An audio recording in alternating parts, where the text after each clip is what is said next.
সালাম আলাইকুম। অনেকদিন পর ঢাকা বন্ধুদের সাথে যাত্রা শুরু করলাম। তো ঢাকা যাওয়ার জন্য গাড়ির তো প্রয়োজন। তো হঠাৎ রাস্তায় একটা মাইক্রো চোখে পড়লো।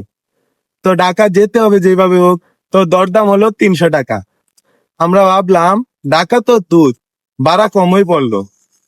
গাড়িতে উঠতে ড্রাইভার ভাই হাসি মুখে বললেন, ভাই সত্যি কথা কই, আমি কুমিল্লা যাইতেছিলাম, সেখানেও 300 কইরা বলছিল, কিন্তু কেউ ওঠে নাই। এখানে আপনাদেরকেও 300 কইরা পাইছি। পাশে বসা বন্ধুরা বলতেছে এটাই রিজিক। তো ড্রাইভার ভাই আয়নায় তাকিয়ে মুচকি আসলেন। তিনি জানতেন না আজ কারা উঠবে, কোথায় থেকে আসবে, কত টাকা দেবে। আমরাও জানতাম না এই গাড়িটা ঠিক এই সময়, ঠিক এই জায়গায় আমাদের সামনে পড়বে। কিন্তু আল্লাহ জানতেন, যেখানে কুমিল্লার যাত্রী হলো না, সেখানে ঢাকার যাত্রী মিলল।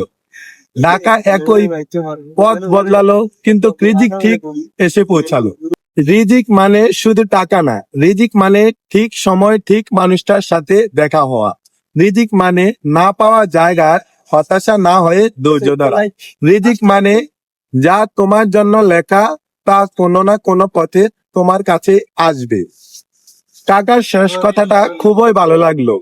কাকাই বলল, মানুষ ভাবে আমি দিছি সে দিছে, আসলে আল্লাহ শুধু হাত বদল করে।